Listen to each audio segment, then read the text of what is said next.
സമയത്തിനായി കർത്താവിനെ വാഴ്ത്തുന്നു, സ്തുതിക്കുന്നു. കടന്നു വന്നിരിക്കുന്ന എല്ലാ പ്രിയപ്പെട്ടവർക്കും, എല്ലാ ആന്റിമാർക്കും, എല്ലാ ദേവദാസിമാർക്കും, സഹോദരിമാർക്കും, പ്രത്യേകാൽ ബിന്ദു സിസ്റ്ററിനും കർത്താവായ യേശുക്രിസ്തുവിന്റെ നാമത്തിലുള്ള സ്നേഹത്തെയും നന്ദി അറിയിക്കുന്നു. ബിന്ദു സിസ്റ്റർ ചില ദിവസങ്ങളായിട്ട് എന്നോട് വചനത്തിൽ നിന്ന് പറയണമെന്ന് കഴിഞ്ഞ ആഴ്ചയൊക്കെ പറഞ്ഞപ്പോൾ എനിക്ക് തീരെ സുഖമില്ലായിരുന്ന അവസ്ഥയായിരുന്നു. ശബ്ദം പോലും എടുക്കാനായിട്ട് പറ്റുകയില്ലായിരുന്നു. അന്നേരം ഞാൻ ഒഴിഞ്ഞു മാറി പുറകാലെ ആട്ടെന്ന് പറഞ്ഞു.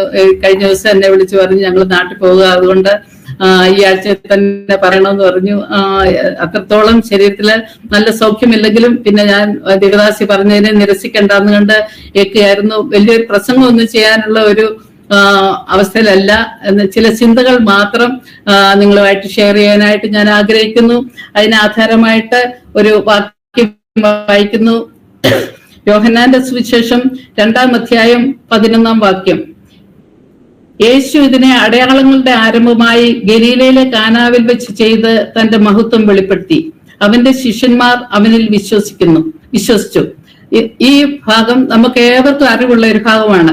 നമുക്ക് സൺഡേ സ്കൂൾ പഠിക്കുമ്പോൾ പോലും നമ്മൾ കേട്ടിട്ടുണ്ട്. യേശു ആദ്യം ചെയ്ത അത്ഭുതം എന്താണെന്ന് കൊച്ചു കുഞ്ഞുങ്ങളോട് ചോദിച്ചാൽ പോലും അവർ പറയും കാനാവിലെ കല്യാണത്തിന് പച്ചവെള്ളം വീഞ്ഞാക്കി. അത് നമുക്ക് ഏവർക്കും അറിയാവുന്ന ഒരു സന്ദർഭമാണ്. ഇതിൽ നിന്ന് ചില ചിന്തകൾ മാത്രം, പുതുതായിട്ടൊന്നും അല്ല, നിങ്ങൾക്ക് എല്ലാവർക്കും അറിയാവുന്ന ചിന്തകൾ തന്നെയാണ്. എന്നെക്കാൾ വളരെയധികം വചനത്തിൽ പാണ്ഡിത്യമുള്ളവരാണ് ഇവിടെ ഇരിക്കുന്ന പലരും. അവരെയൊക്കെ ഓർത്ത് ദൈവത്തെ സ്തുതിക്കുന്നു. എല്ലാ ആഴ്ചയിലും അനുഗ്രഹിക്കപ്പെട്ട വചനങ്ങളൊക്കെയും നമ്മൾ കേട്ടുകൊണ്ടിരിക്കുകയാണല്ലോ. എല്ലാ പ്രിയപ്പെട്ടവരുടെ നാവിൽ കൂടി തരുന്ന നല്ല വചനങ്ങൾക്കായി ദൈവത്തെ സ്തുതിക്കുന്നു. ചില ചിന്തകൾ മാത്രം നിങ്ങളുമായിട്ട് ഷെയർ ചെയ്യാനാണ് ഞാൻ ആഗ്രഹിക്കുന്നത്. ഇതിന്റെ 2-ാമത്തെ അധ്യായത്തിന്റെ 1-ാമത്തെ വാക്യം കാണുന്നു. 3-ാം നാൾ ഗലീലയിലെ കാനാവിൽ ഒരു കല്യാണം ഉണ്ടായി. ആ 3-ാം നാൾ എന്ന് പറഞ്ഞിരിക്കുന്നത് ആ 1-ാമത്തെ അധ്യായത്തിൽ നമ്മൾ കാണുന്നുണ്ട്. യേശു നഥനയേലിനെ കണ്ടുമുട്ടുന്നതായിട്ട് നമ്മൾ കാണുന്നുണ്ട്. 1:47 നഥനയേൽ തന്റെ അടുക്കൽ വരുന്നത് യേശു കണ്ടു. ഇതാ സാക്ഷാൽ ഇസ്രായേലിയൻ, ഇവനിൽ കപടമില്ല എന്ന് അവനെ കുറിച്ച് പറഞ്ഞു. ആ നഥനയേലിനെ കണ്ടുമുട്ടുന്നതിന്റെ 3-ാമത്തെ നാളെന്നാണ് ഈ 3-ാം നാൾ എന്നത് ഇവിടെ ഉദ്ദേശിക്കുന്നത്. അതുപോലെ തന്നെ ഗലീലയിലെ കാനാവിൽ ഒരു കല്യാണം ഉണ്ടായി എന്ന് പറയുന്നു. അന്നേരം ഗലീലയിലെ കാനാവിൽ നിന്നുള്ള എടുത്തു പറയുന്നതിന്റെ ഉദ്ദേശം വേറൊരു കാനാവും നമ്മൾ ബൈബിൾ കാണുന്നുണ്ട്. അതായത് സോർ നഗരത്തിന് സമീപം മറ്റൊരു കാന ജോഷുവ 19:28 നമ്മൾ കാണുന്നു. സോർ നഗരത്തിന് സമീപമുള്ള ഒരു കാനയെ കുറിച്ച്. ആ കാനായും കൂടെ ഉള്ളത് കൊണ്ടാണ് ഇത് ഗലീലയിലെ കാനാവിന്റെ എടുത്തു പറയും. നമ്മൾ പലപ്പോഴും ഒരേ പേരുള്ള വീട് ആൾക്കാരെ പറയുമ്പോൾ ചിലപ്പോൾ വീട്ടുപേര് പറയും, അല്ലെങ്കിൽ ഞങ്ങൾ ഇവിടൊക്കെ ആണെങ്കിൽ സ്ഥലം കൂടെ കൂട്ടിച്ചേർത്ത് പറയും. ഞങ്ങളുടെ ചർച്ചിൽ തന്നെ പല ബിജുമാരുണ്ട്, ബിജു അടൂര്, അങ്ങനെ ചേർത്ത് പറയും. അല്ലെങ്കിൽ അവർ ജോലി ചെയ്യുന്ന സ്ഥാപനത്തെ ചേർത്ത് പറയും. അതുപോലെ ഉദ്ദേശിച്ചാണ് ഗലീലയിലെ കാനാവിൽ എന്ന് പറയുന്നത്. അവിടെ യേശുവിന്റെ അമ്മ അവിടെ ഉണ്ടായിരുന്നു. യേശുവിനെയും ശിഷ്യന്മാരെയും കല്യാണത്തിന് ക്ഷണിച്ചിരുന്നു. ഈ കല്യാണം യോഹന്നാന്റെ കല്യാണമാണെന്ന് പറയപ്പെടുന്നു. നമുക്ക് അതിന് ബൈബിളിൽ തെളിവൊന്നുമില്ല. എന്നാൽ യേശുവിന്റെ ശിഷ്യനായ യോഹന്നാന്റെ കല്യാണമാണ് ഇതെന്ന് പറയപ്പെടുന്നു. യേശുവിനെയും ശിഷ്യന്മാരെയും കല്യാണത്തിന് ക്ഷണിച്ചിരുന്നു. അതിൽ നിന്ന് നമുക്ക് മനസ്സിലാക്കാൻ ഒക്കുന്നത് അവരുടെ സന്തോഷവേളയിലും അവിടെ യേശുവിന്റെ സാന്നിധ്യമുണ്ട്. സന്തോഷത്തിലും സന്താപത്തിലും ഒരുപോലെ യേശുവിന്റെ സാന്നിധ്യം നമ്മുടെ ഭവനങ്ങളിൽ ഉണ്ടായിരിക്കും. നമുക്ക് ഏറ്റവും അനുഗ്രഹമായിരിക്കും. ചില പ്രിയപ്പെട്ടവരൊക്കെയും അവരുടെ വിഷമസന്ധിയിൽ അവര് യേശുവിനെ വിളിക്കും. എല്ലാ കാര്യങ്ങളും എല്ലാം റെഡി ആയി കഴിയുമ്പോൾ അവരുടെ സന്തോഷ സമൃദ്ധിയിൽ അവർ യേശുവിനെ മറന്നു പോകുന്നതായിട്ടുള്ള ഒരവസ്ഥ കാണുന്നുണ്ട്. എന്നാൽ ഈ ഭവനം അങ്ങനെയല്ല. അവരുടെ സന്തോഷത്തിന്റെ സമയത്തും അവരുടെ സന്താപത്തിന്റെ സമയത്തും ഒരുപോലെ യേശുവിന്റെ സാന്നിധ്യം ആ ഭവനത്തിലുണ്ടായിരുന്നതായിട്ട് കാണുന്നു. നമ്മള് ഒരു പാട്ട് പാടുന്നുണ്ടല്ലോ, ഏതൊരു കാലത്തും ഏതൊരു നേരത്തും യേശുവേ നിന്നെ ഞാൻ സ്തുതിക്കും. ഇമ്പമാണെങ്കിലും തുമ്പമാണെങ്കിലും എൻ പരാവിന്റെ ഞാൻ സ്തുതിക്കും. ഇമ്പമാണെങ്കിലും തുമ്പമാണെങ്കിലും എൻ പരാവിന്റെ ഞാൻ സ്തുതിക്കും. ഹല്ലേലൂയ, സ്തോത്രം സ്തോത്രം. നമ്മുടെ ജീവിതത്തിൽ ഇമ്പമാണെങ്കിലും തുன்பമാണെങ്കിലും ഒരുപോലെ കർത്താവിനെ സ്തുതിക്കേണ്ടതായിട്ട് നമുക്കുണ്ട്. സങ്കീർത്തനം 34:1 പറയുന്നു, ഞാൻ യഹോവയെ എല്ലാ കാലത്തും വാഴ്ത്തും, അവന്റെ സ്തുതി എപ്പോഴും എന്റെ നാവിന്മേലിരിക്കും. അങ്ങനെ യേശുവിനെയും അവന്റെ അമ്മയായ മറിയെയും ശിഷ്യന്മാരെയും ഒക്കെ അവരുടെ സന്തോഷ സമയത്തും ഈ ഭവനത്തിൽ ക്ഷണിക്കുന്നതായിട്ട് നമുക്ക് കാണുന്നു. അവിടെ ഒരു സംഭവം ഉണ്ടാകുന്നത്, വീഞ്ഞ് പോരാതെ വഴികിയാൽ യേശുവിന്റെ അമ്മ അവനോട് അവർക്ക് വീഞ്ഞില്ല എന്ന് പറഞ്ഞു. അന്നേരം നമ്മൾ വിചാരിക്കും യേശു ആ ഭവനത്തിലുള്ളതുകൊണ്ട് അവിടെ യാതൊരു പ്രയാസത്തിനോ പ്രതിസന്ധിക്കോ ഇടയില്ലെന്ന് നമ്മൾ വിചാരിക്കും. എന്നാൽ യേശു നമ്മുടെ ജീവിതത്തിൽ നമ്മൾ യേശുവിനെ കർത്താവിന്റെ രക്ഷിതാവുമായി നമ്മൾ സ്വീകരിച്ചു, നമ്മൾ ദൈവഭാഗത്ത് കടന്നു വന്നു. അതുകൊണ്ട് നമ്മുടെ ജീവിതത്തിലെ എല്ലാ പ്രയാസങ്ങളും പ്രതിസന്ധികളും മാറിയെന്ന് ആരും വിചാരിക്കില്ല. ഇപ്പോഴത്തെ ന്യൂ ജനറേഷൻ സഭകളൊക്കെ പഠിപ്പിക്കുന്നത്, നിങ്ങൾ ദൈവഭാഗത്ത് ഇങ്ങ് വന്നു, നിങ്ങൾ സൈക്കിളുമായിട്ട് വന്നാൽ നിങ്ങൾ കാറുമായിട്ട് തിരിച്ചു പോകാം, അല്ലെങ്കിൽ സ്കൂട്ടറുമായിട്ട് വന്നാൽ ബൈക്കുമായിട്ട് തിരിച്ചു പോകാം. അതൊന്നുമല്ല യേശു പഠിപ്പിക്കുന്നത്. യേശു പഠിപ്പിക്കുന്നത്, നിങ്ങൾക്ക് ലോകത്തിൽ കഷ്ടമുണ്ട് എങ്കിലും ധൈര്യപ്പെടുവീൻ, ഞാൻ ലോകത്തെ ജയിച്ചിരിക്കുന്നു. യേശു നമ്മുടെ ജീവിതത്തിൽ കടന്നു വന്നാലും ചിലപ്പോഴൊക്കെയും നമ്മുടെ ജീവിതത്തിൽ പ്രയാസങ്ങള്, പ്രതിസന്ധികള്, അതുപോലെ തന്നെ വേദനകള്, നിരാശകള്, അപമാനങ്ങളൊക്കെയും കടന്നു വന്നെന്ന് വരാം. എന്നാൽ അതിന്റെയൊക്കെയും മധ്യത്തിൽ യേശു നമ്മളുടെ കൂടെ ഉള്ളത് കൊണ്ട് അതിന്റെയൊക്കെയും മധ്യത്തിൽ നമുക്ക് ജയം പ്രാപിക്കുവാനായി കഴിയും. അതാണ് ഒരു വിശ്വാസിയുടെ ഏക പ്രത്യാശ. ഇവിടെ യേശു കടന്നു വന്ന വീട്ടിലും വീഞ്ഞ് പോരാതെ വരുന്നതായിട്ട് കാണുന്നു. അവിടെ ഒരു കുറവ് കാണുന്നു. നമുക്കറിയാം, ഒരു കല്യാണ വീടാകുമ്പോൾ അവിടെ ആഹാരത്തിന്റെ സമൃദ്ധി പ്രത്യേകമായിട്ടുണ്ടായിരിക്കുന്നതാണല്ലോ. അന്നേരം ആ വീട്ടില് അവിടെ യഹൂദന്മാരുടെ നിയമം അനുസരിച്ച് വീഞ്ഞ് അവിടുത്തെ ഒരു പ്രധാനമായിട്ടൊരു ഐറ്റമാണ്. അത് വീഞ്ഞ് പോരാതെ വരുന്നെന്ന് പറയുന്നത് അത് അവർക്ക് വലിയൊരു അപമാനത്തിന് കാരണമാകുന്നുണ്ട്. എന്നാൽ അതിന്റെ മധ്യേ യേശുവിന്റെ പ്രവൃത്തിയാണ് നമ്മൾ അവിടെ കാണുന്നത്. യേശുവിന്റെ അമ്മയായ മറിയ യേശുവിനോട് പറയുന്നു, അവർക്ക് വീഞ്ഞില്ല എന്ന് പറഞ്ഞു. യേശു അവളോട്, സ്ത്രീയെ, എനിക്കും നിനക്കും തമ്മിൽ എന്ത്? എന്റെ നാഴിക ഇതുവരെ വന്നിട്ടില്ല എന്ന് പറഞ്ഞു.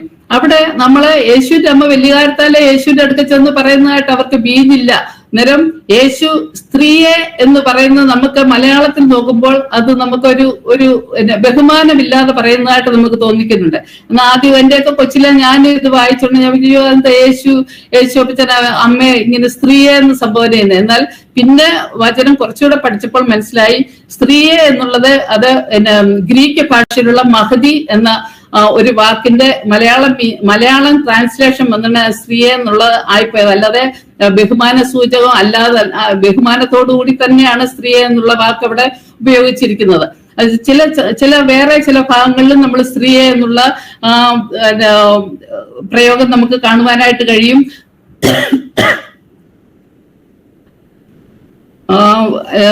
നമ്മള് യോഹന്നാന്റെ സുവിശേഷം 4-ാം അധ്യായത്തിൽ നമ്മള് കാണുന്നുണ്ട്, ശമര്യക്കാരത്തി സ്ത്രീയോട് യേശു പറയുന്നുണ്ട് 4:21, സ്ത്രീയെ, എന്റെ വാക്ക് വിശ്വസിക്കാം.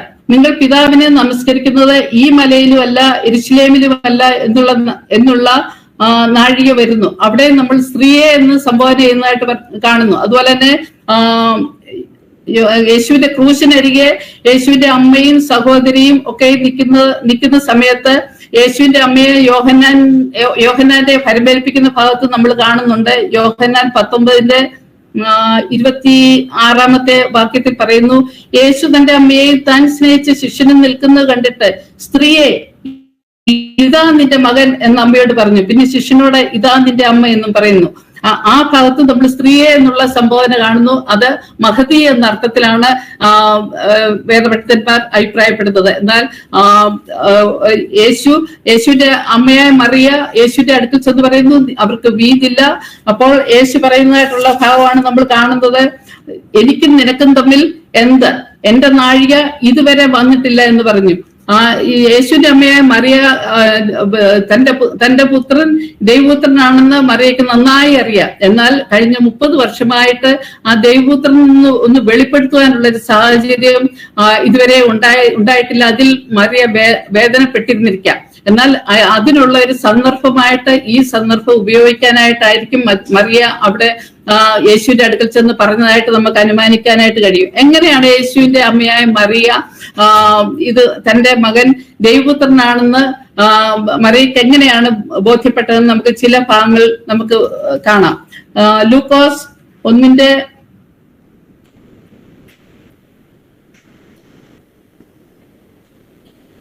26 മുതലുള്ള വാക്യത്തിൽ നമ്മൾ കാണുന്നു, യേശുവിന്റെ ജനനത്തിന് മുമ്പ് തന്നെ ഗബ്രിയേൽ ദൂതൻ മറിയയുടെ അടുക്കൽ ചെന്ന് പറയുന്നുണ്ട്, കൃപ ലഭിച്ചവളെ നിനക്ക് വന്ദനം, കർത്താവ് നിന്നോട് കൂടെ ഉണ്ടെന്ന് പറഞ്ഞു. ലൂക്കോസ് 1:28 മുതലുള്ള വാക്യങ്ങൾ. അവൾ ആ വാക്ക് കേട്ട് ഭ്രമിച്ചു, ഇതെന്തൊരു വന്ദനം എന്ന് വിചാരിച്ചു. ദൂതൻ അവളോട്, മറിയെ ഭയപ്പെടേണ്ട, നിനക്ക് ദൈവത്തിന്റെ കൃപ ലഭിച്ചു, നീ ഗർഭം ധരിച്ചൊരു മകനെ പ്രസവിക്കും, അവന് യേശു എന്ന് പേർ വിളിക്കണം, അവൻ വലിയവനാകും, അത്യുന്നതന്റെ പുത്രൻ എന്ന് വിളിക്കപ്പെടും.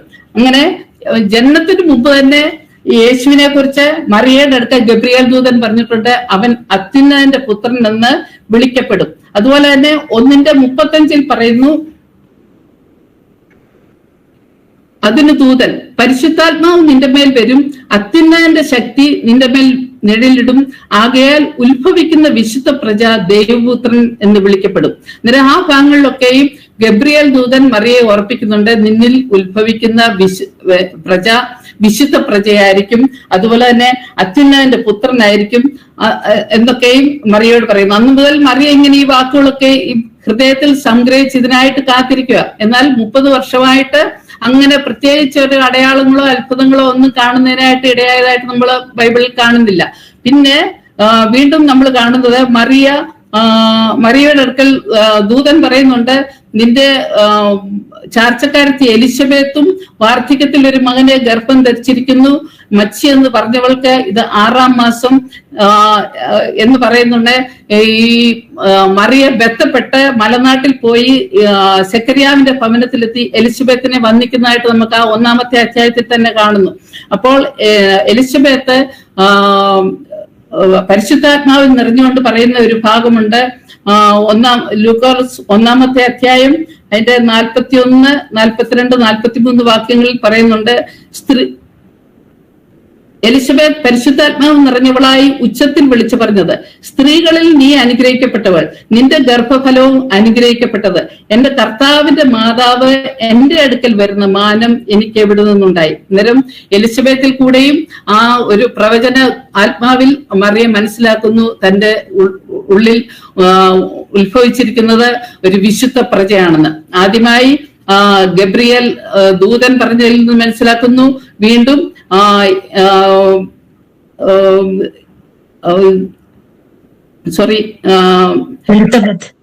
എലിസബത്ത് പറഞ്ഞതിൽ നിന്ന് മനസ്സിലാക്കുന്നു. വീണ്ടും നമുക്ക് കാണുന്നത് വിദ്വാൻമാർ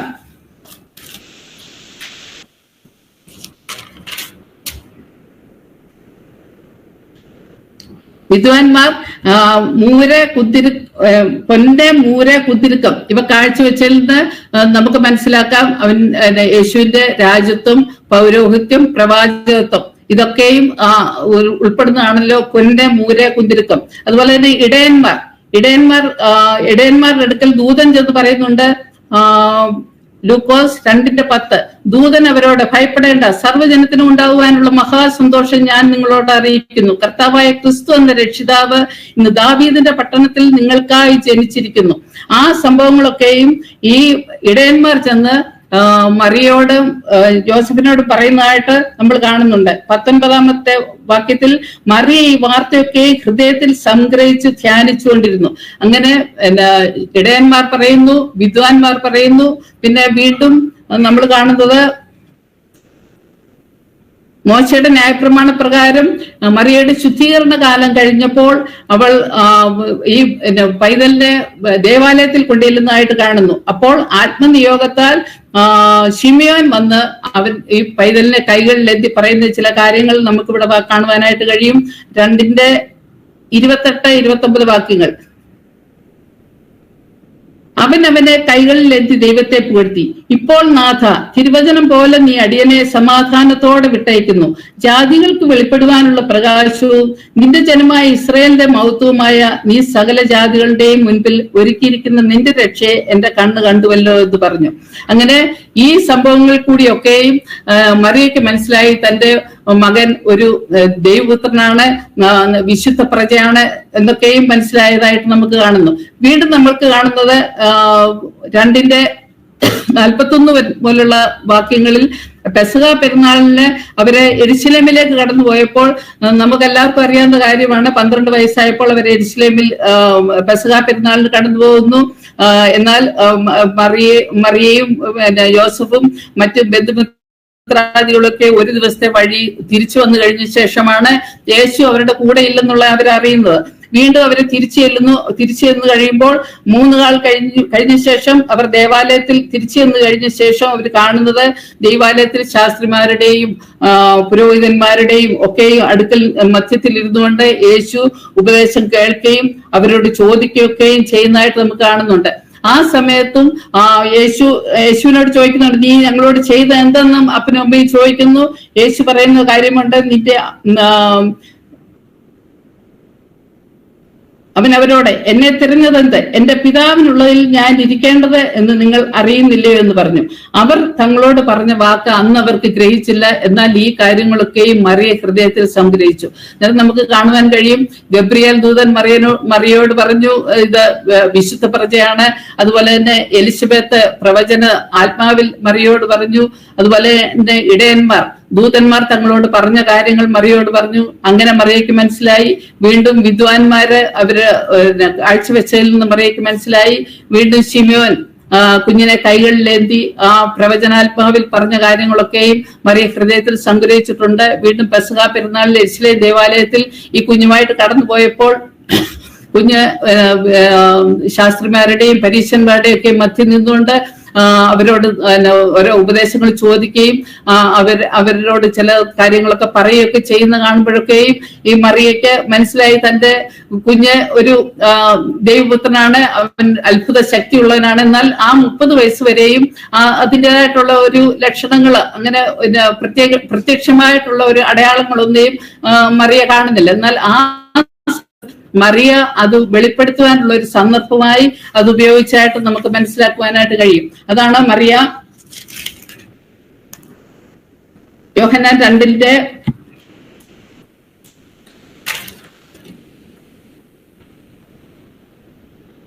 5-ാമത്തെ വാക്യത്തിൽ പറയുന്നു, അവന്റെ അമ്മ ശുശ്രൂഷക്കാരോട്, അവൻ നിങ്ങളോട് എന്തെങ്കിലും കൽപ്പിച്ചാൽ അത് ചെയ്യുവീൻ എന്ന് പറഞ്ഞു. അന്നേരം യേശു എന്തെങ്കിലും ഒരു വാക്ക് കൽപ്പിച്ചാൽ അത് ചെയ്യണമെന്നാണ് ശുശ്രൂഷക്കാരോട് മറിയ പറയുന്നത്. ഈ കാര്യങ്ങളൊക്കെ ഹൃദയത്തിൽ സംഗ്രഹിച്ചുകൊണ്ടാണ് മറിയ ഈ വാക്കുകൾ പറയുന്നത്. ശുശ്രൂഷക്കാരോട്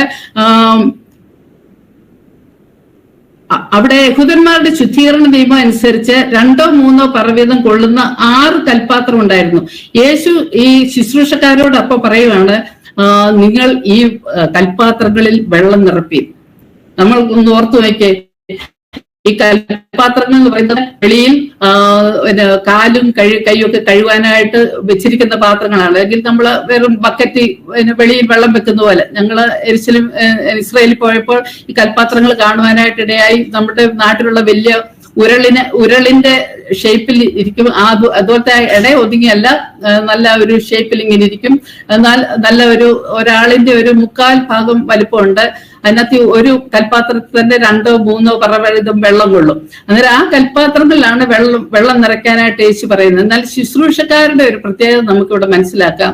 യേശു ഈ കൽപ്പാത്രങ്ങളിൽ വെള്ളം നിറയ്ക്കാനായി പറയുമ്പോൾ ശുശ്രൂഷക്കാരെ അതിന് യാതൊരു മറുചോദ്യവും ചോദിക്കുന്നില്ല. നമ്മളൊക്കെയാണ്, എന്നോടൊക്കെയാ പറയുന്നെങ്കിൽ ഞാൻ ഒരു 10 സംശയം ചോദിച്ചത്, അയ്യോ യേശുവെ, ഈ കൽപ്പാത്രത്തിൽ വെള്ളം നിറച്ചാല് അത് മറ്റുള്ളവർ എന്തോ വിചാരിക്കും, ഇത് വെളിയിലിരിക്കുന്ന പാത്രമല്ലയോ, ഇത് നാണക്കേടല്ലയോ, ഇത് ഈ വെള്ളം നിറയ്ക്കുക, അതെങ്ങനെ വീഞ്ഞിന് പകരം വെള്ളമാകുന്നത് എന്നൊക്കെ നമ്മുടെ മനസ്സിലാണെങ്കിലും പല പല സംശയങ്ങൾ വരും.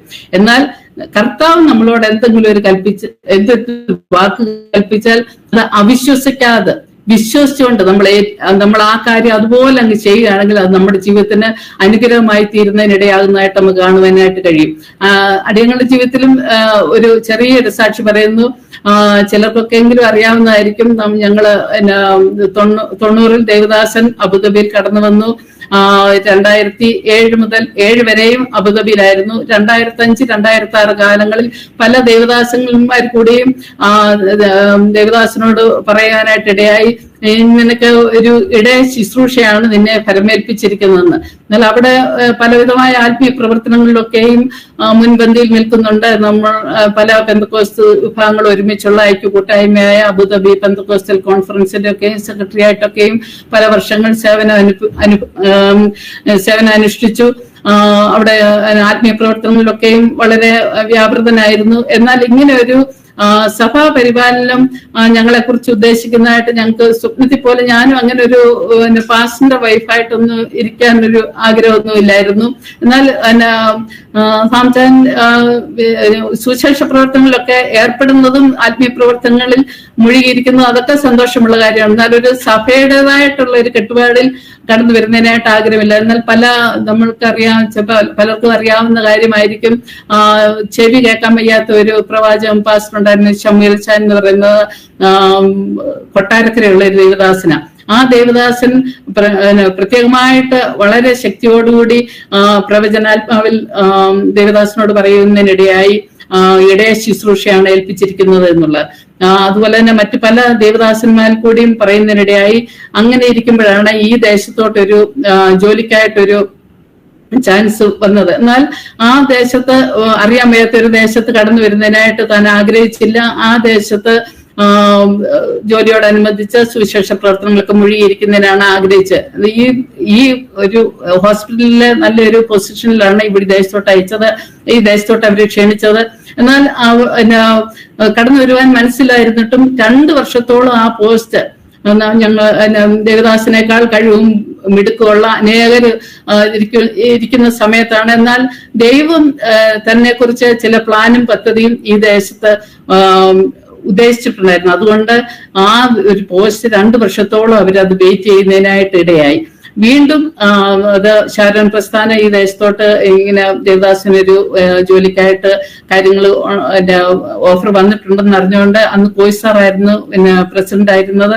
ആ കോയ്സാറ് ദേവദാസിനോട് പറയുന്നതിനിടെ എപ്പോഴും കുഞ്ഞെന്നാണ് വിളിക്കുന്നത്, കുഞ്ഞെ അങ്ങനെ ഖത്തറിലോട്ട് ജോലിയൊക്കെ ശരിയായതായിട്ട് അറിയുന്നല്ലോ, നമുക്ക് ഖത്തറില്ല, ഷാരോന്റെ പ്രവർത്തനമില്ല, കുഞ്ഞവിടെ പോയി പ്രവർത്തനം സ്റ്റാർട്ട് ചെയ്യണമെന്ന് പറഞ്ഞു. അങ്ങനെ ഒരു ഓഫർ അങ്ങനെ ഒരു ദേവദാസന് ഒരു നിയോഗം തന്നെ ഫലമേൽപ്പിച്ചപ്പോഴാണ് ഈ ദേശത്തോട്ട് കടന്നു വരാനായിട്ട് ഒരു ആഗ്രഹം ഉണ്ടായത്. അങ്ങനെ ഒന്നും നോക്കാതെ, എന്നാൽ ഈ ദേശത്ത് നമുക്ക് സപ്പോർട്ടിനായിട്ട് ആരുമില്ല, നമുക്ക് അറിയാവുന്ന അധികം ആൾക്കാരൊന്നുമില്ല, ചില ഷാരോനിലുള്ള ചില പ്രിയപ്പെട്ടവരൊക്കെ ഉണ്ട്. എന്നാൽ അവര് മറ്റ് പല സഭകളും നേരത്തെ കടന്നു വന്നവരായതുകൊണ്ട് അവര് മറ്റു പല സഭകളുമായിട്ട് ബന്ധപ്പെട്ടിരിക്കുന്നു. അങ്ങനെ ഒരു വിശ്വാസത്തോടുകൂടി ഈ ദേശത്തോട്ട് കടന്നു വരുന്നതിനിടയായി. ഈ ദേശത്ത് കടന്നെങ്കിലും നമുക്ക് അങ്ങനെ സപ്പോർട്ടിനായിട്ട് അങ്ങനെ പ്രത്യക്ഷത്തിൽ ആരും തന്നെ ഇല്ലായിരുന്നു. ഞങ്ങള് 3-4 മാസം ഇവിടെ AG ചർച്ചില്, ബഥേൽ AG ചർച്ചില് കടന്നുപോയി. അവിടെയുള്ള ദേവദാസിനോട് പറയുന്നതിനിടയായി ഇതുപോലെ ശരൺ ഫെലോഷിപ്പ് ചർച്ച് തുടങ്ങുന്നതിന് വേണ്ടിയാണ് ഞങ്ങൾ കടന്നു വന്നിരിക്കുന്നത് എന്ന് പറയുന്നതിനും ആ ദേവദാസനും ആ ദേവസഭയും ഞങ്ങളെ ഏറ്റെടുക്കുന്നതിനിടയായി. ഇപ്പോഴും ആ സ്നേഹബന്ധം ഇപ്പോഴും ഞങ്ങളെല്ലാവരും ഒരു സെയിം ബിൽഡിംഗിൽ ലില്ലിയാൻറ്റി കയറിയിട്ടുണ്ടെന്ന് തോന്നുന്നു. ഞങ്ങളൊരു 10-12-13 വിശ്വാസികൾ ഈ സെയിം ബിൽഡിങ്ങിലുണ്ട്. ഞങ്ങൾക്ക് അനുഗ്രഹിക്കപ്പെട്ട കൂട്ടായ്മ, അതിന്റെ ഇടയ്ക്ക് ഞാൻ കയറി പറയുക, ഞങ്ങൾ അനുഗ്രഹിക്കപ്പെട്ട ലേഡീസിന്റെ കൂട്ടായ്മയുണ്ട്, അനുഗ്രഹിക്കപ്പെട്ട വെള്ളിയാഴ്ച രാത്രി 11 മണി മുതലുള്ള പ്രാർത്ഥനയുണ്ട്. ആ ദേവദാസൻ ഈ ബിൽഡിങ്ങിൽ തന്നെയാണ് ഇപ്പൊ താമസിക്കുന്നത്. ഞങ്ങളെല്ലാവരും ഒരു ബിൽഡിങ്ങിലാണ്. ആ ദേവദാസൻ ഞങ്ങളെ കൈക്കൊള്ളുകയും 3-4 മാസം ആ സഭയിൽ ആയിരിക്കുകയും അത് കഴിഞ്ഞിട്ട് അവിടെ നിന്നാണ് ഞങ്ങളെ പ്രാർത്ഥിച്ചു വിട്ടത്. ആ സഭയിൽ നിന്ന് പലരും ഞങ്ങളുടെ കൂടെ കടന്നു വരാനായിട്ട് ആഗ്രഹിച്ചെങ്കിൽ ഞങ്ങൾ ആരെയും വിളിച്ചില്ല, വേറെ ആരെയും വിളിക്കാതെ എങ്ങും പോകായിരുന്നു ഒരു കുടുംബം ഉണ്ടായിരുന്നു. പിന്നെ ഒരു 3-4 സഹോദരങ്ങളും, അങ്ങനെ ഒരു 10 താഴെ ആൾക്കാരെ കൂട്ടിയാണ് നമ്മൾ ഇവിടെ ഷാരോൻ പ്രസ്ഥാനം തുടങ്ങിയത്. നടുന്നവനും പൗലോസ് പറയുന്നല്ല, നട്ടവനും നടുന്നവനും ഏതുമില്ല, വളരുമാറാക്കുന്നത് ദൈവമാണ്. ദൈവനാമത്വത്തിനായി പറയട്ടെ, കാലാകാലങ്ങളായി അനേക പ്രിയ ദൈവമക്കൾ സഭയിൽ കടന്നു വരുന്നതിനും പല പ്രിയപ്പെട്ടവർ ഇവിടെ വന്ന് സ്നാനപ്പെട്ട് സഭയോട് ചേരുന്നതിനൊക്കെ ഇടയായി. ഞങ്ങളുടെ സഭയിൽ സഭാ വ്യത്യാസം കൂടെ, നാട്ടിലെ AG എന്നോ ഷാരോനെന്നോ അല്ലെങ്കിൽ IPC എന്നോ അങ്ങനെ ഒരു വ്യത്യാസം കൂടാതെ പല പ്രിയപ്പെട്ടവർ സഭയിൽ കടന്നു വരുന്ന അതുപോലെ തന്നെ ടി പി എമ്മിലുള്ള നാട്ടിൽ ടി പി എമ്മിൽ കൂടുന്ന ആൾക്കാർ പോലും സഭയിലുണ്ട്. ആ ടി പി എമ്മിൽ കൂടുന്ന ആ മകൻ ഇവിടെ വന്നാണ് സ്നാനപ്പെട്ട് വിശ്വാസി കടന്നത്. അവൻ നാട്ടിൽ പോയി ടി പി എമ്മിൽ നിന്ന് കല്യാണം കഴിച്ചിട്ടും ഇപ്പോഴും ഞങ്ങളുടെ സഭയിൽ തന്നെ വളരെ സന്തോഷമായിട്ടിരിക്കുന്നു. നമ്മുടെ ഈ ഗ്രൂപ്പിലുള്ള പ്രിയ ബ്ലസ്സി, ശ്രീജിത്ത്, അതുപോലെ തന്നെ ബിൻസി, ലെനിന്, അവരൊക്കെ ഞങ്ങളുടെ സഭയിലെ വളരെയധികം ആക്റ്റീവായിട്ടുള്ള കുടുംബങ്ങളാണ്. അവരെയൊക്കെ ഓർത്ത് ദൈവത്തെ സ്തുതിക്കുന്നു. അതുപോലെ തന്നെ പ്രത്യേകിച്ചും ഫെബി റോബിൻ കഴിഞ്ഞ 6 വർഷക്കാലം ഞങ്ങൾ 6-7 വർഷം, കറക്റ്റ് വർഷം ഞാൻ ഓർക്കുന്നില്ല, 6-7 വർഷക്കാലം ഞങ്ങളുടെ സഭയിൽ സജീവമായിട്ട് അവര്, റോബിനാണെങ്കിലും സഭയുടെ ട്രഷറായിട്ടൊക്കെ സേവനം അനുഷ്ഠിച്ചു. അവരത് കഴിഞ്ഞിട്ടാണ് ഈജിപ്തിൽ കടന്നുപോയത്. വീണ്ടും ഈജിപ്തിൽ നിന്ന് ഇപ്പോൾ കാനഡയിലായിരിക്കുന്നുവല്ലോ. അവിടെയൊക്കെ അവരായിരിക്കുന്നുവെങ്കിൽ ഇപ്പോഴും സഭയോടുള്ള ബന്ധം അവർ ദൃഢമായിട്ട് കാത്തു സൂക്ഷിക്കുകയും സഭയുടെ അനേക പ്രവർത്തനങ്ങൾക്ക് അവർ കൈത്താങ്ങൽ ചെയ്യുന്നു. സഭയെ പുകഴ്ച പറയല. സഭയെ വളരെ ആദ്യമൊക്കെയും എല്ലാ വർഷവും മൈനസിലായിരുന്നു സഭയുടെ സാമ്പത്തിക കാര്യങ്ങളൊക്കെയും കടന്നുപോയത്. എന്നാൽ ഇപ്പോൾ വളരെയധികം ആൾക്കാരെ സപ്പോർട്ട് ചെയ്യുന്നു. 40ഓളം സുശേഷകന്മാരെ എല്ലാ മാസവും സപ്പോർട്ട് ചെയ്യുന്നതിനായിട്ട് സഭയെ ദൈവം ബലപ്പെടുത്തുന്നു. അതുപോലെ തന്നെ നാട്ടിലും അനേക ചാരിറ്റി പ്രവർത്തനങ്ങളൊക്കെയും ചെയ്യുന്നതിന് കർത്താവ് ഇടയാക്കിക്കൊണ്ടിരിക്കുന്നു. ഞാൻ പറയുന്നതിന്റെ സാഹചര്യം, കർത്താവ് ഒരു വാക്ക് കൽപ്പിച്ചപ്പോൾ അത് വിശ്വസിച്ചുകൊണ്ട് ഒരു സ്റ്റെപ്പ് എടുത്ത് മുന്നോട്ട്. എന്നാൽ എന്റെ മനസ്സിൽ വന്നുണ്ട്, നീയോ സാംസാൻ ഈ ദേശത്ത് കടന്നു വന്ന് എങ്ങനെ ആരുമില്ലാതെ, ആരും സപ്പോർട്ടില്ലാതെ എങ്ങനെ ഒരു സഭയൊക്കെ നടത്തുക എന്ന് പറഞ്ഞാൽ ചെറിയ കാര്യമൊന്നും അല്ലല്ലോ. എങ്ങനെ ഇത് മുന്നോട്ട് പോകുന്നൊക്കെ ആദ്യമൊക്കെ ഭാരപ്പെട്ട സന്ദർഭങ്ങളുണ്ട്. എന്നാൽ ദൈവം എല്ലാം നന്നായി ചെയ്യുന്നു. ദൈവത്തിന്റെ കരങ്ങളിൽ നമ്മൾ വിശ്വസ്തയോടുകൂടി കാര്യങ്ങൾ ഏൽപ്പിച്ച് പ്രവർത്തിക്കുകയാണെങ്കിൽ ദൈവം അതിന്മേലൊക്കെയും 30, 60, 100 മേനിയായി വിളയിക്കുന്നതിനായിട്ട് ഇടയായിത്തീരും. അതൊക്കെ ഓർത്ത് ഞാൻ ദൈവത്തെ സ്തുതിക്കുന്നു. പ്രത്യേകമായിട്ട് ഒരു പ്രാർത്ഥനയ്ക്കായിട്ടുള്ള വിഷയമുണ്ട്. ഞങ്ങളുടെ സഭയിൽ ഇതുവരെയും സ്വന്തമായിട്ട് നമുക്ക് ഹോളില്ല. ഞങ്ങൾ കടന്നു വന്നപ്പോൾ ഇവിടെയുള്ള മിക്കവാറും സഭകളൊക്കെയും അവർ സ്വന്തമായിട്ട് ഹോളിന് ഗവൺമെന്റിൽ നിന്ന് സ്ഥലം അനുവദിച്ചു ിട്ട് അവര് ഹോളൊക്കെയും പണിയാനായിട്ടൊക്കെ ആരംഭിച്ചിരുന്നു. എന്നാൽ ആ സമയത്താണ് ഞങ്ങൾ കടന്നു വന്നത്. അപ്പോഴത്തേന് അതിന്റെ കാര്യങ്ങളെല്ലാം ക്രമീകരിച്ചു കഴിഞ്ഞുകൊണ്ട് ഞങ്ങൾക്ക് സ്ഥലമൊന്നും കിട്ടിയിട്ടില്ല, ഇതുവരെ സ്ഥലം കിട്ടിയിട്ടില്ല. എന്നാൽ വിശ്വാസത്തോടുകൂടി ഞങ്ങൾ സഭയായിട്ട് പ്രാർത്ഥിച്ചുകൊണ്ടിരിക്കുകയാണ്. എത്രയും വേഗം സ്വന്തമായിട്ട് ഒരു ആരാധനാലയം ഞങ്ങൾക്ക് ഈ ദേശത്തുണ്ടാകണം എന്നുള്ളതാണ് ഞങ്ങൾ സഭയായിട്ട് എല്ലാ ദൈവമക്കളുടെയും ആഗ്രഹം. അതിനായിട്ട് പ്രിയ ദൈവമക്കളുടെയും പ്രാർത്ഥനയെ ചോദിച്ചുകൊള്ളുന്നു. ഞാൻ പറഞ്ഞതിന്റെ സാരം, നമ്മള് വിശ്വാസത്തോട്, ദൈവം ഒരു വാക്ക് കൽപ്പിച്ചാൽ അതിൽ അവിശ്വസിക്കാതെ വിശ്വാസത്തോടുകൂടി നമ്മളൊരു സ്റ്റെപ്പ് മുന്നോട്ട് വെച്ചാൽ ബാക്കി കാര്യങ്ങൾ ദൈവം നോക്കിക്കൊള്ളും. അങ്ങനെയാണ് ഇവിടെയും യേശു അവരോട് പറയുന്നുണ്ട്, ഈ ശുശ്രൂഷക്കാരോട് പറയുന്നുണ്ട്, ഈ കൽപാത്രങ്ങളിൽ വെള്ളം നിറപ്പീൻ എന്ന് പറഞ്ഞു. അവർ വക്കോളം നിറച്ചു. ആ യേശു പറഞ്ഞ വാക്കുകൾ അവിശ്വസിക്കാതെ വക്കോളം വെള്ളം നിറയ്ക്കാൻ, എന്നാ കുറച്ച് എന്നാ യേശു പറഞ്ഞില്ലയോ അതിനുവേണ്ടി ഒന്ന് വെള്ളം ഒഴിച്ചേക്കാം, അങ്ങനെയല്ല അവര് വ്യാഖ്യാനം. അവര് വിശ്വാസത്തോടുകൂടി വക്കോളം വെള്ളം നിറച്ചതായിട്ട് നമ്മൾ കാണുന്നു. അതുപോലെ തന്നെ പത്രോസും കൂടെയുള്ള ശിഷ്യന്മാരൊക്കെയും രാത്രി മുഴുവൻ അധ്വാനിക്കുന്നതായിട്ട് നമ്മൾ കാണുന്നുണ്ട്. ലൂക്കോസ് 5-ാമത്തെ അധ്യായത്തിൽ നമ്മൾ കാണുന്നുണ്ട്. ആ സമയത്ത് യേശു കടന്നു ചെന്നു അവരോട് ചോദിക്കുന്നു. അവര് പറയുന്നു, നാഥാ, ഞങ്ങൾ രാത്രി മുഴുവൻ അധ്വാനിച്ചു, എന്നാൽ ഞങ്ങൾക്ക് ഒന്നും കിട്ടിയില്ലെന്ന് പറയുന്നുണ്ട്. ആ സമയത്ത് യേശു പറയുന്ന ഒരു കാര്യമുണ്ട്. ലൂക്കോസ് 5-ാമത്തെ അധ്യായം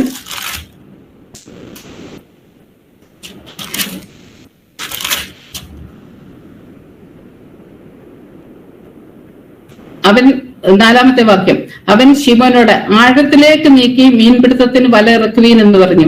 അതിന് ശിമോൻ, നാഥ, ഞങ്ങൾ രാത്രി മുഴുവനും അധ്വാനിച്ചിട്ട് ഒന്നും കിട്ടിയില്ല, എങ്കിലും നിന്റെ വാക്കിന് ഞാൻ വല ഇറക്കാം എന്ന് ഉത്തരം പറഞ്ഞു.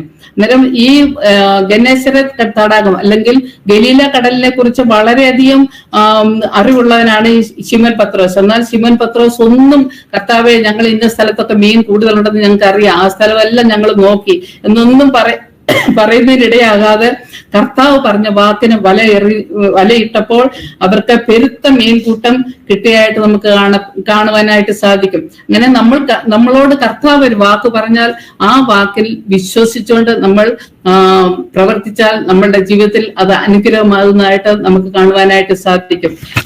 വീണ്ടും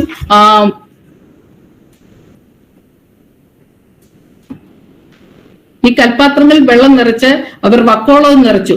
ഇപ്പോൾ കോരി വിരുന്നുവാഴിക്ക് കൊണ്ടുപോയി കൊടുപ്പീൻ എന്നു അവൻ പറഞ്ഞു. അവർ കൊണ്ടുപോയി കൊടുത്തു. അതെവിടെ നിന്ന് എന്ന് വെള്ളം കോരിയ ശുശ്രൂഷക്കാരല്ലാതെ വിരുന്നുവാഴി അറിഞ്ഞില്ല. വീഞ്ഞായി തീർന്ന വെള്ളം വിരുന്നുവാഴി രുചിച്ചു നോക്കിയാറെ മണവാളിനെ വിളിച്ചു. എല്ലാവരും ആദ്യം നല്ല വീഞ്ഞും ലഹരി പിടിച്ച ശേഷം ഇളപ്പമായതും കൊടുക്കുമാറുണ്ട്.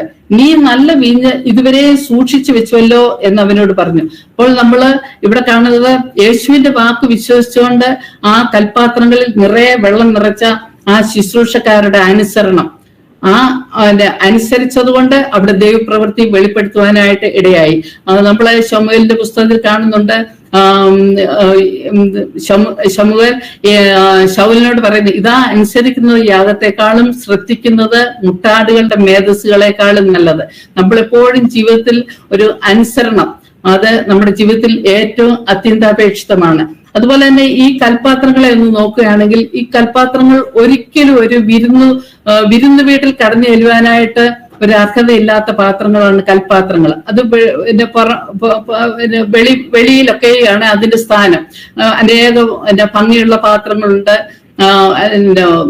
വിലയേറിയ പാത്രങ്ങളുണ്ട്. അതൊക്കെയാണ് പലപ്പോഴും വിരുന്നു വീട്ടിൽ അതിന്റെ സ്ഥാനമുള്ളത്. എന്നാൽ ഈ കൽപാത്രങ്ങൾക്ക് ഒരിക്കലും ഒരു വിരുന്ന് വീട്ടിൽ കടന്നു ചെല്ലുവാനായിട്ട് ഒരു അർഹതയില്ലാത്ത പാത്രങ്ങളാണ് കൽപാത്രങ്ങൾ. ആ കൽപാത്രങ്ങളെയാണ് കർത്താവ് ഇവിടെ തന്റെ അത്ഭുത പ്രവൃത്തിക്കായിട്ട് തെരഞ്ഞെടുത്തത്.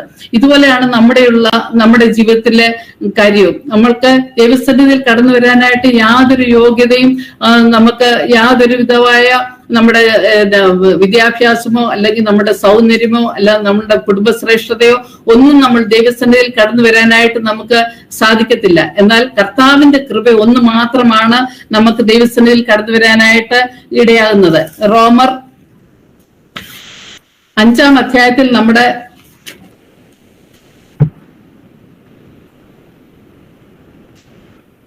റോമർ 5-ാം അധ്യായം അതിൽ പറയുന്നുണ്ട്, നാം ബലഹീനരായിരിക്കുമ്പോൾ തന്നെ ക്രിസ്തു തക്ക സമയത്ത് അഭക്തർക്ക് വേണ്ടി മരിച്ചു. 6-ാമത്തേതിൽ നമ്മുടെ ഗുണവിശേഷങ്ങൾ പറയുന്നു, നമ്മൾ ബലഹീനർ. പിന്നെ 6-ാം അധ്യായത്തിൽ തന്നെ പറയുന്നു നമ്മൾ അഭക്തർ. 8-ാമത്തെ വാക്യത്തിൽ പറയുന്നു നമ്മൾ പാപികൾ. 10-ാമത്തെ വാക്യത്തിൽ പറയുന്നു ശത്രുക്കളായിരിക്കുമ്പോൾ തന്നെ നമുക്ക് അവന്റെ പുത്രന്റെ മരണത്താൽ ദൈവത്തോട് നിരപ്പ് വന്നു. ഇങ്ങനെ നമ്മളുടെ ഗുണവിശേഷങ്ങൾ, നമ്മൾ ബലഹീനര്, നമ്മള് അഭക്തര്, നമ്മള് പാപികള്, നമ്മള് ശത്രുക്കള്, ഇങ്ങനെ ദൈവത്തോട് ശത്രുത്വം പുലർത്തിയിരുന്ന നമ്മളെ കർത്താവ് വിളിച്ചു വേദിച്ചു തന്റെ മക്കളാക്കി തീർത്തു. ആ കരുണയോർത്ത് കർത്താവിനെ സ്തുതിക്കുന്നു. ഹല്ലേലൂയ, സ്തോത്രം, സ്തോത്രം. യാതൊരു യോഗ്യതയുമില്ലായിരുന്ന കൽപാത്രങ്ങളെ പോലെ ദൈവസന്നിധിയിൽ കടന്നു വരുവാൻ യാതൊരു യോഗ്യതയുമില്ലായിരുന്നു നമ്മളെയും കർത്താവ് വിളിച്ച് വേർതിരിച്ചു തന്റെ മക്കളാക്കി തീർത്ത ദൈവകൃപയ്ക്കായി നന്ദിയോടുകൂടി സ്തോത്രം ചെയ്യുന്നു. നമ്മുടെ ജീവിതത്തിൽ ആവശ്യമായ നന്മകളും അനുഗ്രഹങ്ങളും ഒക്കെയും തന്ന് ഓരോ ദിവസവും കർത്താവ് പോറ്റിപ്പുലർത്തുന്ന എല്ലാ കൃപയ്ക്കായി നന്ദിയോടുകൂടി സ്തോത്രം ചെയ്യുന്നു. 1 കൊരിന്ത്യർ 1-ാം അധ്യായം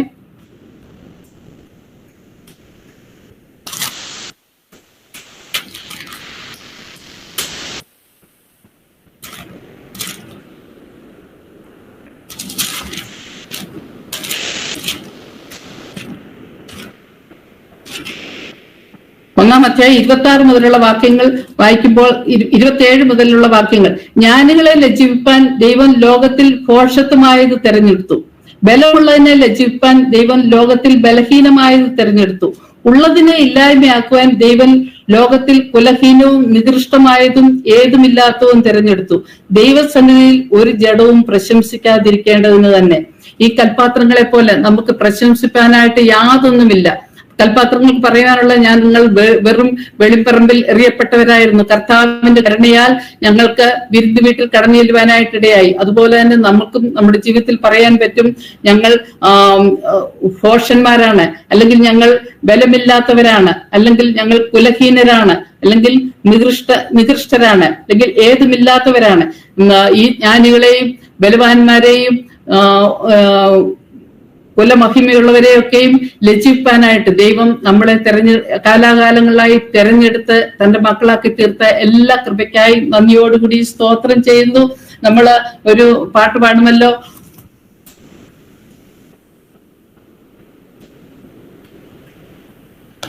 എന്തൊരു സ്നേഹമിത്, ദൈവം പുത്രനെ കൈവിടിഞ്ഞു, അവനെ തരുവാൻ മടിക്കാഞ്ഞതിനാൽ തരും സകലമിനി നമുക്കായി. അവൻ താഴ്ചയിൽ നമ്മളെ ഓർക്കുകയാൽ തൻ പദവി വെടിഞ്ഞിടുക. അവൻ താഴ്ചയിൽ നമ്മളെ ഓർക്കുകയാൽ തൻ പദവി വെടിഞ്ഞിടുക. അത്ഭുത സ്നേഹമിത് നമുക്കാഗ്രഹിക്കാവതിലും അവനാം പുറമായി ചെയ്ത സൽക്രിയയാൽ മരക്കുരിശിൽ കാണുന്നു ഞാൻ. അവൻ താഴ്ചയിൽ നമ്മളെ ഓർക്കുകയാ തൻ പദവി വെടിഞ്ഞിടുക. അവൻ താഴ്ചയിൽ നമ്മളെ ഓർക്കുകയാൽ തൻ പദവി വെടിഞ്ഞിടുക. നിത്യമാം സ്നേഹമിത്, അവനാദ്യം നമ്മെ സ്നേഹിച്ചു, അവസാനത്തോളം അവൻ സ്നേഹിച്ചിടും, ഒരു നാളും കുറഞ്ഞിടുമോ. അവൻ താഴ്ചയിൽ നമ്മളെ ഓർക്കുകയാൽ തൻ പദവി വെടിഞ്ഞിടുക. അവൻ താഴ്ചയിൽ നമ്മളെ ഓർക്കുകയാൽ തൻ പദവി വെടിഞ്ഞിടുക. നിസ്തുല സ്നേഹമിത്, ദൈവം പുത്രനെ കൈവിടിഞ്ഞു, തന്റെ ശത്രുക്കൾക്ക് തകർക്കാൻ ഹിതമായി. ഇതുപോലൊരു സ്നേഹമുണ്ടോ. അവൻ താഴ്ചയിൽ നമ്മളെ ഓർക്കുകയാൽ തൻ പദവി വെടിഞ്ഞിടുക. അവൻ താഴ്ചയിൽ നമ്മളെ ഓർക്കുകയാൽ തൻ പദവി വെടിഞ്ഞിടുക. ദൈവത്തിൻ സ്നേഹമിത്, ദൈവം പുത്രനെ ആദരിയ, അവനെ പരുവാൻ മടിക്കാഞ്ഞതിനാൽ തരും സകലമിനി നമുക്കായി. അവൻ താഴ്ചയിൽ നമ്മളെ ഓർക്കുകയാൽ തൻ പദവി വെടിഞ്ഞിടുക. അവൻ താഴ്ചയിൽ നമ്മളെ ഓർക്കുകയാൽ തൻ പദവി വെടിഞ്ഞിടുക. നമ്മുടെ താഴ്ചയിൽ നമ്മളെ ഓർത്തവനായ കർത്താവിന് നമ്മുടെ കരങ്ങൾ ഉയർത്തി സ്തുതിക്കാം. ഹല്ലേലൂയ, സ്തോത്രം സ്തോത്രം. ഏതുമില്ലാത്തതും അജ്ഞാനികളും ഭോഷത്തന്മാരുമായ നമ്മളെ ഓരോരുത്തരെയും കർത്താവ് വിളിച്ച് വേർതിരിച്ചു തന്റെ മക്കളാക്കി തീർത്ത കൃപയ്ക്കായി നന്ദിയോടുകൂടി സ്തോത്രം ചെയ്യുന്നു. അതുപോലെ തന്നെ ലാസ്റ്റില് ഒരു കാര്യം കൂടെ പറഞ്ഞുകൊള്ളട്ടെ. ഈ കൽപാത്രങ്ങളിൽ വെള്ളം നിറച്ചതായിട്ട് കാണുന്നു. 6 കൽപാത്രങ്ങളും അത് വീഞ്ഞായി തീർന്നതായിട്ട് നമുക്ക് കാണുന്നു. ഒരു കൽപാത്രം എന്ന് പറഞ്ഞാൽ 3 പറയാണ് സാധാരണയായിട്ട് അതിനകത്ത് കൊള്ളുന്നത്. അന്നേരം 6 കൽപാത്രം, അതായത് ഒരു പറയെന്ന് പറഞ്ഞാൽ 50 ലിറ്റർ. അന്നേരം 3 പറയെന്ന് പറയുന്നത് 150 ലിറ്റർ. അന്നേരം ഒരു കൽപാത്രത്തിന് ഏകദേശം 150 ലിറ്റർ വീഞ്ഞു കൊള്ളും. അങ്ങനെ 6 കൽപാത്രം വരുമ്പോ 6 × 150 വരുമ്പോ 900 ലിറ്റർ വീഞ്ഞ്. ആ 900 ലിറ്റർ വീഞ്ഞ് എന്തായാലും ആ കല്യാണത്തിന് വേണ്ടി വരത്തില്ല. അന്നേരം നമുക്കറിയാൻ പറ്റും അതിന്റെ ആ ബാക്കി വീഞ്ഞും വിറ്റ് അതും ആ കുടുംബത്തിന് ഒരു വരുമാനമായി തീർന്നതായിട്ട് നമുക്ക് ഊഹിക്കാനായിട്ട് സാധിക്കും. അന്നേരം നമുക്കുള്ള ഏത് നിസ്സാരമായ കാര്യത്തിനെയും അത് നമ്മൾ വിശ്വാസത്തോടുകൂടി ദൈവകാര്യങ്ങളിൽ പരമേൽപ്പിക്കുകയാണെങ്കിൽ അതിനെ നിറപ്പാനായിട്ട് നമ്മുടെ കർത്താവ് വിശ്വസ്തനാണ്. നമ്മൾ വിശ്വസ്തയോടുകൂടി ദൈവം പറഞ്ഞ വാക്കിന് നമ്മൾ വിലയിറക്കുന്നു എന്ന് പറഞ്ഞ പോലെ ദൈവം നമ്മളോട് എന്തെങ്കിലും കൽപ്പിച്ചാൽ അത് വിശ്വസ്തയോടുകൂടി നമ്മൾ ഒന്നും സംശയിക്കാതെ അത് ചെയ്യുവാനായിട്ട് നമ്മൾ സന്നദ്ധരാകുകയാണെങ്കിൽ നമ്മളെ നിശ്ചയമായി അനുഗ്രഹിക്കാൻ കർത്താവിന് കഴിയും. അതിനായിട്ട് നമുക്ക് കർത്താവിന്റെ പാദപീഠങ്ങളിൽ ഏൽപ്പിക്കാം. അല്പസമയം നിങ്ങളുമായിട്ട് ചില ചിന്തകൾ മാത്രം ഷെയർ ചെയ്യാനായിട്ട് ദൈവം അടിയനെയും ബലപ്പെടുത്തി. കഴിഞ്ഞ ദിവസങ്ങളിലൊക്കെയും തീരെ സൗണ്ട് ഇല്ലാതിരുന്ന അവസ്ഥയാണ്. ദൈവമക്കളൊക്കെയും എനിക്ക് വേണ്ടി വളരെ ശക്തിയോടുകൂടി ഈ പ്രാർത്ഥനാ ഗ്രൂപ്പും അടിയങ്ങളുടെ സഭയൊക്കെയും വളരെ ശക്തിയോടുകൂടി എനിക്ക് വേണ്ടി പ്രാർത്ഥിച്ചു. ദൈവം ഇത്രത്തോളം സംസാരിപ്പാനായി ദൈവം അടിയനെയും കൃപ ചെയ്തോർത്ത് ദൈവത്തിന് നന്ദിയോടുകൂടി സ്തോത്രം ചെയ്യുന്നു. ഈ അവസരം ഒരുക്കി തന്ന പ്രിയ ബിന്ദു സിസ്റ്ററിനും ഇത്രയും നേരം ക്ഷമയോടുകൂടി കേട്ടുകൊണ്ടിരുന്ന എല്ലാ പ്രിയപ്പെട്ടവർക്കുള്ള നന്ദിയെയും സ്നേഹത്തെ അറിയിച്ചുകൊണ്ട് എന്റെ വാക്കുകളെ വിരമിക്കുന്നു.